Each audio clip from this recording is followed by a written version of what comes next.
The machine-made matzahs, right, are more perfect. The balance of the ingredients, water to the length of time that it's mixed together, the thickness is uniform, the cooking is exactly the right amount, the timing of the process, all of it is guaranteed to be perfect. The handmade matzah is tremendously dependent on the individual. You know, I can tell Shmuel made that matzah and Reuven made that one. Shmuel likes to roll it very thin. Reuven likes it to be a little smaller but thicker, right? You know, when he's looking at it, right? So he rushed it to the oven. The oven, you know, they put a little extra fire under the oven, and it's a little bit burnt in the edges, right? This one, it's not burnt, but I'm worried is it fully cooked through, right? All kinds of issues, right? Even though, you know, everybody who's doing it is trying to do the best job they can, they're still human beings, right? There are those who held and hold today, and I'm talking about very big gedolim, that you should only use machine-made shmur matzahs. Only use machine-made shmur matzahs. Because they're perfect. Right? What are they missing? Right? Kavanah. What are they missing? They're missing kavanah. Right? What are you conscious of when you're doing it? Matzah is different than everything else. Matzah is, you know, I once went to a home, and one of the people there was a guest, wasn't Jewish, and referred to matzahs as, you were there, what was it called? A ritual cracker. A ritual cracker. Love those ritual crackers. Love those ritual crackers, right? Love those ritual crackers, right? So, but there's some accuracy to it, because matzah is not simply food. Matzah is something that stories are told over, that learning is told over, that is central to our history. You know, last week I was in a class, a very interesting statement that one of the teachers made. He said, what's the difference between chametz and matzah? What's the difference between chametz and matzah? Think about it for a second. Time, air. Time. No, not time. No. Entirely time. Absolutely. Plus what? shmarim, there is shmarim. No, it has yeast. What? Yeast. Doesn't have to. There can just be time. Yeast can come from the air. Sourdough bread. You don't have to add yeast to bread. Yeah. You can have it without it. It'll just come from the sky, right, into your bread, right? It's time. Simple. Matzah has to be made in less than 18 minutes, from beginning to end, right? Bread, there's no time limit to it. When it's puffy enough, it's ready. Depends on how much yeast, how much sugar, whatever you put in. So, what does matzah tell us, right? Matzah tells us that Jews are in a rush, that everything is now. We don't believe in manana. We're not a people of manana. We're not a people who say, you know, let me see if I can get it done tomorrow, especially with mitzvahs. We're people who say, the mitzvah's in front of us, do the mitzvah now.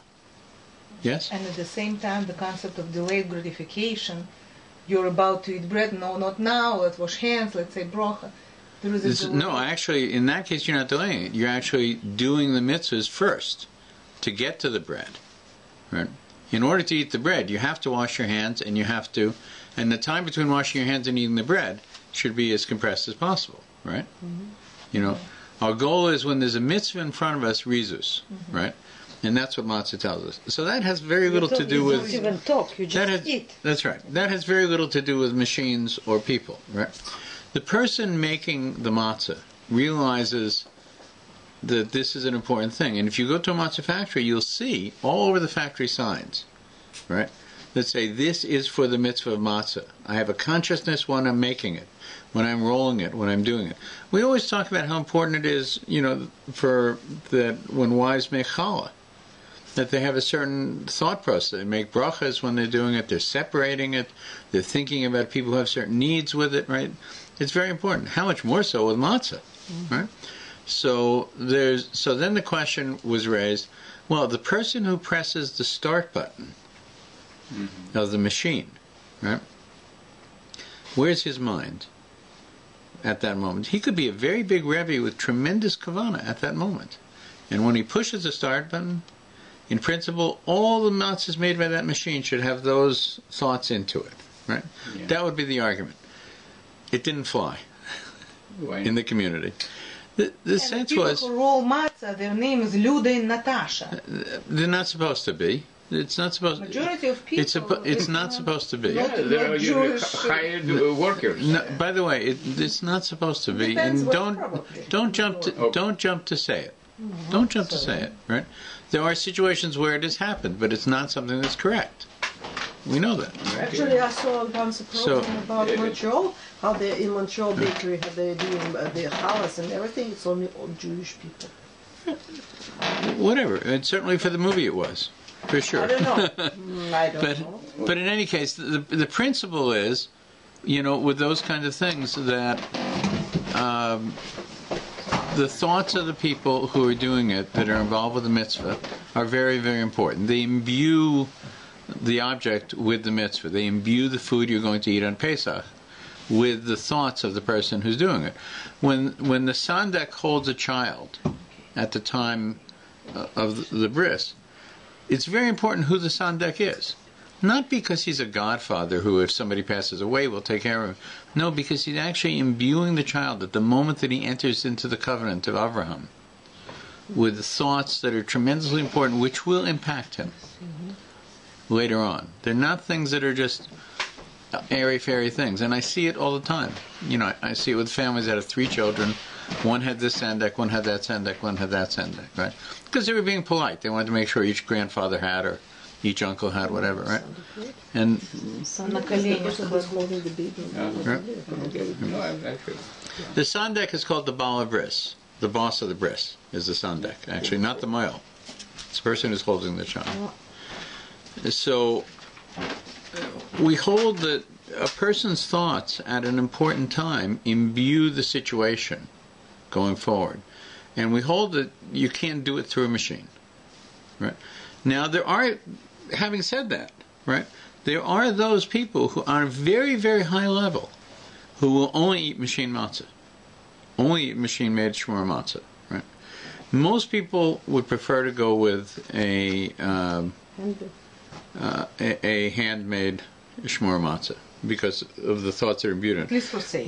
With the matzah that I get, I know the person who oversees it being made. Right? Handmade. Yeah. Very tasty, by the way. What? Very tasty. Very tasty, and I know the person. I've known him for a long time. Third time I ordered. And I know the person, and I trust that, he's there when it's made, and it has value. And I assume because of that it isn't Luda and Shmuda making it.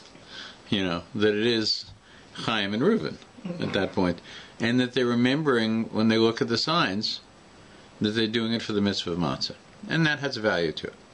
This brings us to the second part of your question, which is, a Torah can be written more accurately by machine than by man. I don't think that that's an issue. I would agree with you, right? And I have a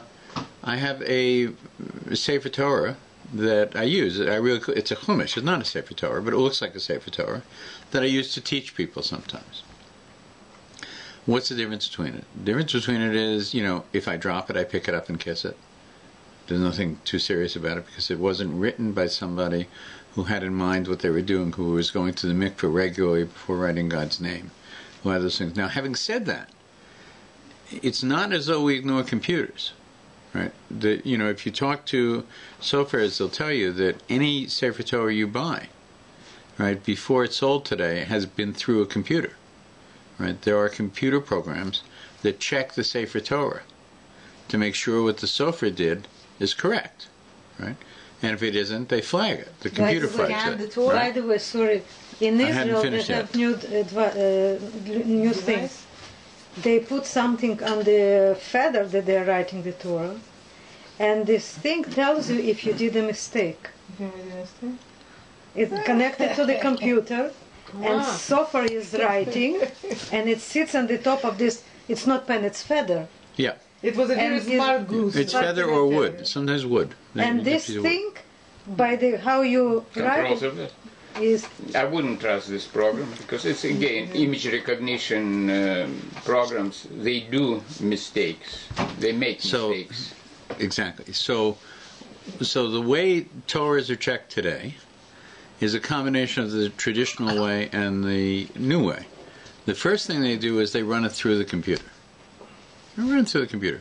The computer will flag things that it sees as wrong, but it's not considered a satisfactory stamp of approval. It's the first level, right?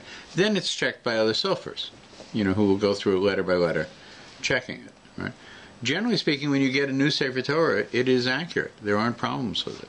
When Sefer Torahs have problems, it's just over time where something flaked off or something cracked. It's a problem. So if you had a machine that could write it, right, you would have the same thing as the machine-made matzah.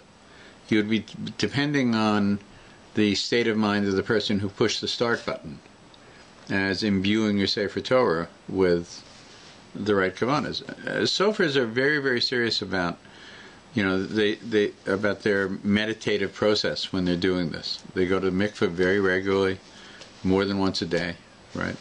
They have in mind the consciousness of what they're doing and how they're doing it.